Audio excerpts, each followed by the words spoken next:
Hey, here's Skyforge again. This is going to be the in-depth guide about the witch. I'm gonna explain the stat builds, meaning rings, amulets, chapels, and symbols. Onto that, I will go with the builds. You have 4 different builds you want to use. It's a solo PvE build, a group PvE build, a PvP build, and a CC PvP build. Then you have different rotations. I'm gonna explain the single target burst rotation, the Aoe rotation, and the PvP rotation. So, we start off with the rings and the amulets. On the rings you want to go for strength, valor, focus on temper as the secondary stat. Usually you want to do that on green rings because they have the full potential of the secondary stat, but there are some blue rings that have that too. For example, here you see temper 7%, accuracy 3%. One stat is usually gonna be halved, so 6% is possible on accuracy. But again, focus temper. On my amulets, you want to go for Murder of Crows and Explosion of Darkness, so you have 1 single target damage increase and 1 AoE target increase. Especially Murder of Crows benefits a lot from the amulets. Then you have chapels. Chapels are, you want to have 1 temper chapel. You need it on purple. Or you can keep it on blue, but then you will not be capped. If you have a purple temper, then you will be capped on temper with 4 purple rings later on. Then you want to have 2 crushing blows, which is number 3 and number 7. You want to have 3 defense penetration, which is 8, 6 and 4. And then you have accuracy on the other ones, or ranged damage. You can go with whatever you feel like. Ranged damage is only 20 meters away, accuracy is overall damage increase, and accuracy is actually a pretty strong stat, so I would recommend accuracy. Then you have the symbols. The symbols are very important, not just which ones you get, but how you go there. So, I went for the witch right away, as you can see. After that, I went. You don't want to grab the ultimate strength that I did here. People have been saying ultimate strength is like 10% accuracy, which is not true in no way. 10% on ultimate strength is roughly even less worse than 3% accuracy. Can't give you the accurate numbers right now because I don't have them, but like I didn't save them when I tried it, but it's roughly like 2.5% accuracy. So where you want to go is, you want to go to the top left, Element of Surprise. You want to pick it up, Element of Surprise, first 8 seconds of the fight only, which sounds like nothing, but the fight's in the raid. If you have the right setup, if you have the right group, like ours for example, it's not gonna last more than 8 seconds, so you want to increase your damage by as much as possible. So once you grab this, you're going to go here. If you bought the collector's edition, you will grab you will not grab the kinetic because you have the alchemist. If you didn't buy the collector's edition, you grab the kinetic and max out the kinetic as the second or as the third class actually. So then you go all the way here. You pick up defense reflex if you are into PvP. If you are only a PvE player, you just leave it there. Glorious Triumph, you don't have to choose it, just pick it up because it's on the way. You have Paralyzing Shock. If you're a PvP player, again, pick it, use it. Best symbol for PvP pretty much. Then you go towards the Alchemist. You want to pick it up later on if you haven't bought the collector's edition, so just keep on going down because you're already working on your kinetic. You will not have enough class bucks to max out both in the right time, so just pick it up once you're done with the kinetic. So you're going down. Here's the important part. You could, what your end goal is Mark of Death. You could go straight left, but that's what I wouldn't recommend. So you pick up Impulse Barrier, it's a defensive skill, very good for us, for Witch. Then you go further down, on this gunner to the right side you have Element of Surprise, the second level. So that's gonna be 24% increase of damage. After that you go further down, Painful Spasms, you ignore it, you don't have to pick it up. If you want to, just go ahead. But yeah, you're gonna sit here till you hit 36,000 prestige. once you do half that, you get anomalies, you will unlock the bonus slots, and then you can progress further. You're gonna progress through this way. The reason for it is you want to have ultimate strength. It increases your strength value, and mobilization, which is the actual reason, it increases your bonus damage. So instead of having strength, critical and impulse damage, you will have strength and valor damage increase, which is what you're going for. Then you pick up Mark of Death, and after that you can pick up bonus dash. I would recommend going for a dash build, meaning symbols. You want to have bonus dash. You want to have slowing attacks as last, so slowing attacks is the later one. You want to have ultimate strength, mobilization, focus on mobilization. You want to have Warrior's Creed. If you're into PvP, paralyzing shock. If not, leave it be. For PvE, element of surprise. Then inertia, rapid attack, breakout can be useful, and clever maneuver. So those 4 dash charges, you want to basically increase your dash ability to the max. So you will have 5 dash charges, meaning you can dash 6 times in a row because the first one will have refreshed by then already. You increase your damage by every dash, which will apply to your dot as well. Once you have the dot applied and you dash, it will do more damage. So after that, defense reflex for PvP only, as I said. Impulse barrier, you want to pick that up, it's good for PvE, PvP. Impact is a PvP skill. Mark of Death is a must-have, first one to go for, as I just showed you. You need it.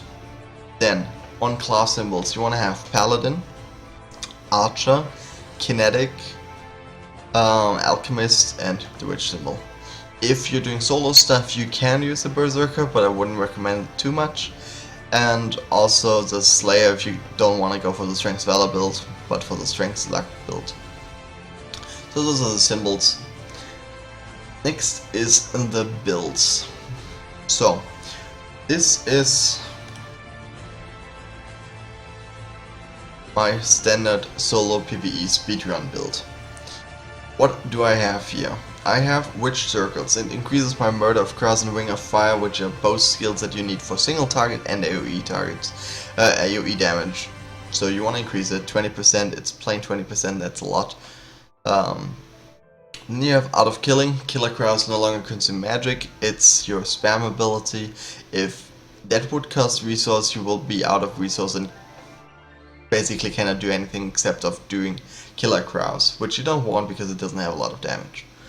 Then, Sudden Death increases the damage of Explosion of Darkness below 50% HP.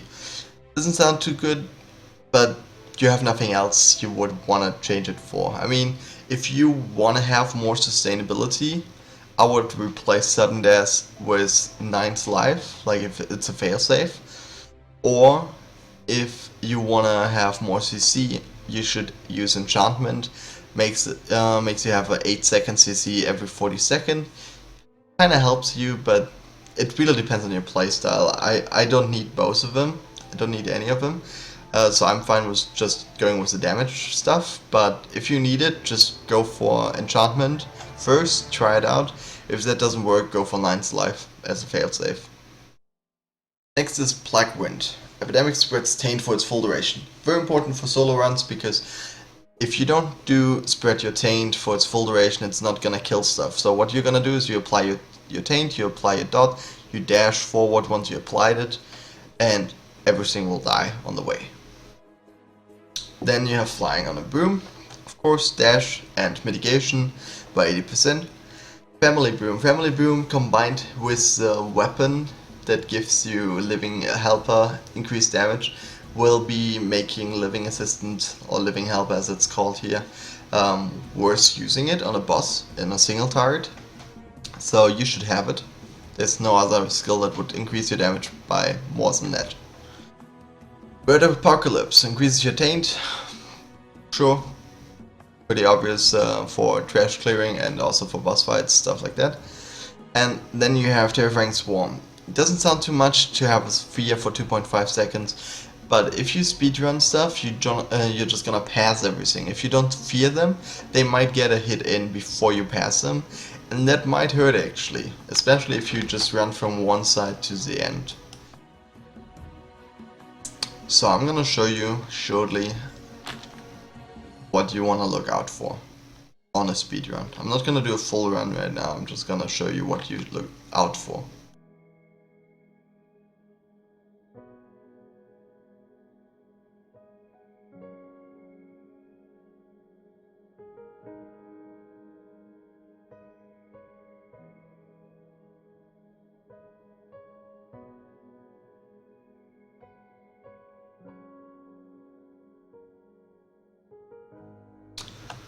So, first of all, the very important thing is about spreading your taint at the right time and using your dash at the right time. So you don't want to dash right away. You want to have always one dash that can be recharged, but you don't want to dash all the 3 times at the same time. So you spread your taint and you dash at right the moment after you spread it. The reason for it is because it will lock you down if you don't dash. Like I will spread it now, not dash and try to move. Your animation locked. Also here you saw the bug, it didn't spread. So same goes for Murder of Crows. Once you apply it, you want to dash. Then the next thing is, you want to use aging combined with your spread, combined with Murder of Crows on higher HP targets, meaning daggers or enchanters or shields.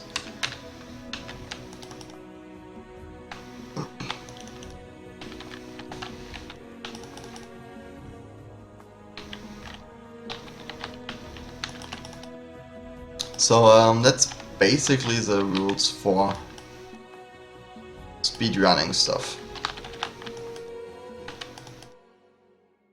I just didn't do it properly here. So yeah, if you have high HP targets, like we will have here for example, main target 1, charge your left mouse button, press Murder of Crows, press your aging, spread it, and pass them, and they will die on the way. And then you can keep going. I don't want to exit the game though. So that's the general idea. I'm just gonna show you the burst damage on boss fights as well. So you see the rotation for single target already.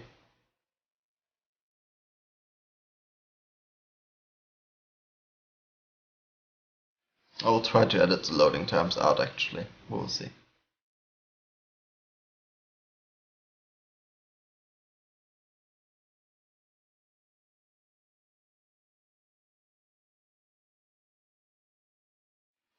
Sadly my dummy had to leave, so I have to do it in dungeons now.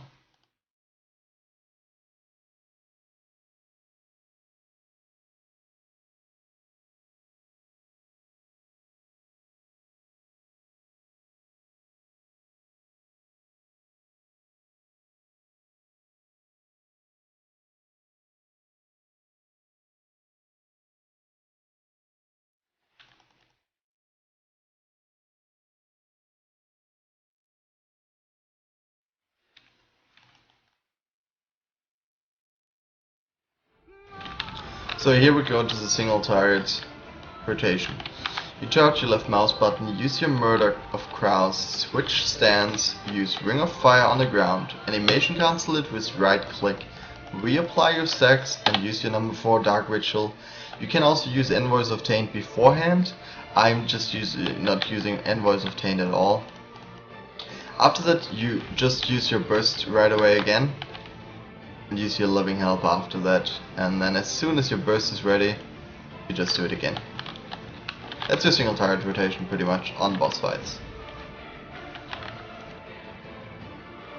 Later on, when you have the kinetic symbol, you want to change your rotation a little bit, that before you use your actual burst ability, your right click, you do one left click to trigger the impulse charge, which will give you a 6-second buff from the kinetic for 15% damage increase, and then you're gonna use your right mouse button to actually burst.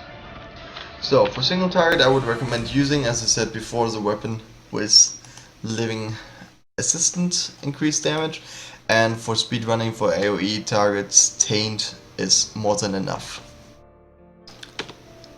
So as an offhand, sorry I didn't cover that I think, for boss fights or for harder parts, for example Satin Rift, the part where you have 5 Mantites, I would recommend using Dark Ritual, reduces incoming damage, and else you want to use the Murder of Crows for AoE abilities. Also you can use Murder of Crows on boss fights that do spawn ads.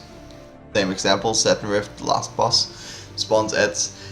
If you time it right, it will increase Murder of Crows time by a lot. So that's my recommendations for the rotations. What is the next point? With AoE rotations. Okay, AoE rotations, as I showed before, if you want to speedrun, you just apply your Taint, that's enough. For high HP targets you do your Aging, Murder of Crowds, and usually what I do, I just pull everything together to one spot and use my ultimate. That's pretty much all. As soon as your ultimate is there, you want to use Murder of Crowds on the highest HP target and Extermination right away, so that your ultimate reapplies the 3 stacks before it runs out. And then we get to the PvP rotation. The PvP rotation doesn't work with this build. I wouldn't choose this build, so I will switch the build. So this was the solo PvE rotation build. Gonna reset it, gonna switch to PvP build.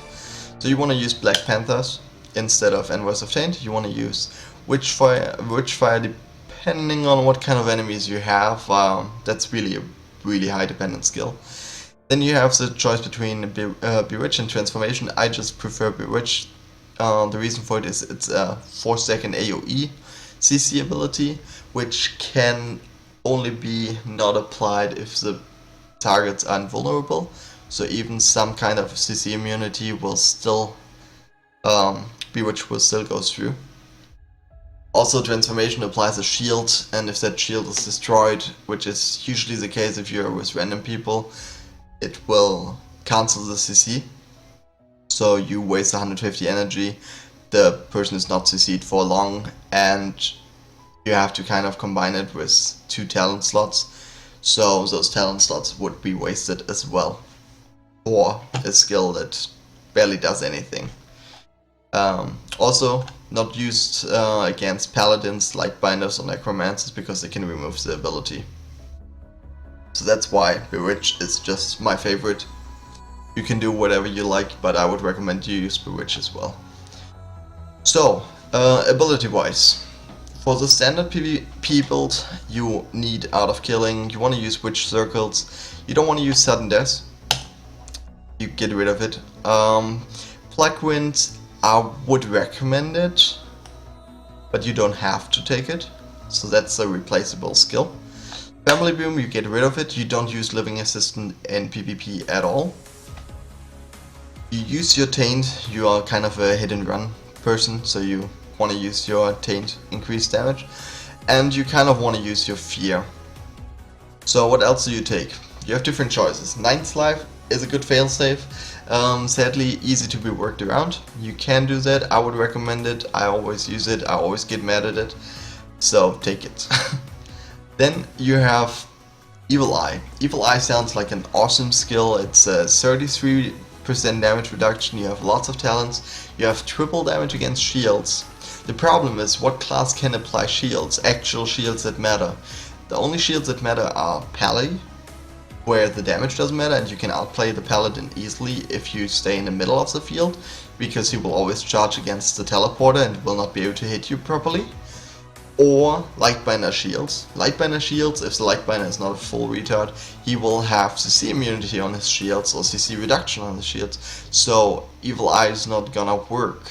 So the triple damage against shields, it's not working properly. You cannot use it on any shield that you actually wanna burst down, that you actually need it for. So this skill is fairly useless. False Rumors. Evil Eye spreads an epidemic. The description is wrong, what it actually means is epidemic spreads Evil Eye. So if you use Epidemic on a target that has Evil Eye, it will spread the Evil Eye towards other targets as well. Sounds great, can be used if you have a Lightbender against you. Again, worthless because he gets rid of it. Same goes for Berserker, he can get rid of it. A Necromancer and a Paladin as well. So it's up to you. I wouldn't use it for now. I might use it for when you have a second talent build, because then you can just see what the enemy people have in their team, and then you can just act accordingly without having to switch during a PvP match, which might end up you dying before you actually switch your stuff. Same goes, Evil Eye increases the duration of control effects. Evil Eye is just not that great of a skill, so there's no point in speccing into it. So what you want to do is you want to have the Black Panther increased stun duration.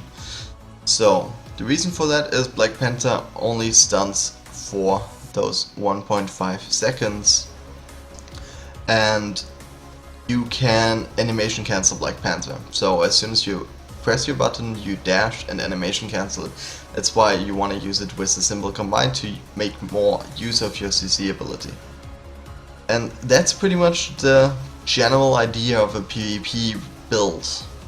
The rotation is easy. You want to apply your Murder of Crows first, because your Taint will take more time. By that time you already regain resources, you already do damage to the target. If you start off with your Taint, you will not gain resources because you didn't spend any first. It will take time to build up the damage, so first of all, just do Murder of Crows. After that, you can use your Charm, which what I would suggest. Rushing into them, charm as many people as you can. In that time, you can apply your Taint. Spread it. Your Murder of Crows will be increased in size as well. And then you can either use your ultimate if you have it ready, for example, and just decide the round right away. Or you wait, move away, let your dots run out. Then you move back in, apply your dots again with your Taint. If the target comes close, you use your Black Panther. If not, just apply your dots and run away. That's a hit and run tactic. And that's pretty much all you do in PvP. If you don't want to use the Taint's full duration, you replace it with the Wall skill, Enclosing Darkness. And that works, for example, good against Berserker, against Paladin, against Archer. And that's about it. You wanna get rid of them, so you use Knockback combined with Witchfire, so you get some distance, that's all. There's no real combination. People might think, okay, you can use Black Cat behind a person, place down the wall, use your Witchfire, knock them back into the wall. That doesn't work because Black Cat does not get procced unless you put them really right on top of Black Cat. And to have this happen is not reasonable. So really not worth using it. That's the general PvP build and the rotation you want to use for it. So after this, you get the CC PvP build.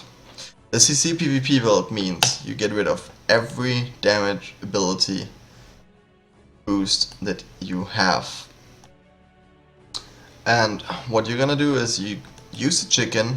It's only for 3 vs 3. I would never recommend it for anything else except of 3 vs 3 pre-made teams to use this build. You want to use the chicken, transformation lasts longer, you increase the shield, you reduce the duration of transformation. So with that being said, and Enclosing Darkness, depending on the setup you have against you, you want to either use Enclosing Darkness or you want to use Dark Times. So if you have a Lightbinder against you or a Paladin or a Necro, you want to use Enclosing Darkness. If not, you want to use Dark Times. And then you apply your Evil Eye, and then you transform the target. The target will be pretty much done for 20 seconds. You don't have to care about it. Yeah, that's pretty much the basic idea behind the build. Using your chicken on a Slayer, for example. get rid of him for 20 seconds, focus on the other people. You do charge in, you want to use your Black Panther to knock them down, and then charge right off. You have no sustainability with this build, you have no damage, it barely even matters to apply your dots. You can do that, but it's really not worth it. What you are for is CCing and getting rid of symbols and getting the focus on. So you go in, you go out, you go in, you go out. Use your CCs whenever they're ready. Use your knockbacks if you have an archer, for example. You want to have protect him. Also, your role is to pick up the buffs. It doesn't matter if it's a damage buff or a heal. You want to pick it up so the enemy team doesn't get it. Even if your damage is not existent, it doesn't matter. Because you have the mobility, you have the CC to get rid of people. That's your role. Getting the buffs, getting rid of people. That's it. There's no real rotation to it because your CC abilities have quite long CDs. You don't want to actually use Explosion of Darkness either. You don't want to use Murder of Crows because you want to have your resources ready for your CCs. That's it. I don't like it because I'm a PvP whore, I'm KDR whore, so that's a bad setup for me. And then last we have Group PvE. The Group PvE build. Oops, I saved it. I didn't want to save it. Yeah, the Group PvE build. It's fairly similar to the single target PvE build. You want to use Volatile Curse for dungeons, for raids, not for dungeons right now because of the bug. You want to use your Murder of Crows, you want to use Family Boom, you want to use Art of Killing. Depending on if you need more CC, I would go for Enchantment for the raids because the creatures do hit a lot in the raids, so I would just go with Enchantment. Sundays you can have. Epidemic spreads taints for its full duration. Again, the dash is needed. And then here's the thing, you don't want to use the Fear. You want to use 9's Life. The reason for it is Volatile Curse is gonna get aggro on you on the raid boss. More than likely, unless you have a really good tank who has full threat with high damage. So you want to have 9's Life because it's gonna make you have more time for the tank to pick up aggro and survive. So if you're the only witch, you will have aggro, can almost guarantee you that. And then it's that's the build pretty much. Same rotation as for single target and AoE as I mentioned before. And that's about it. I'm gonna post the links for the screenshots for the chapels and stuff. And I hope you like it. See you then.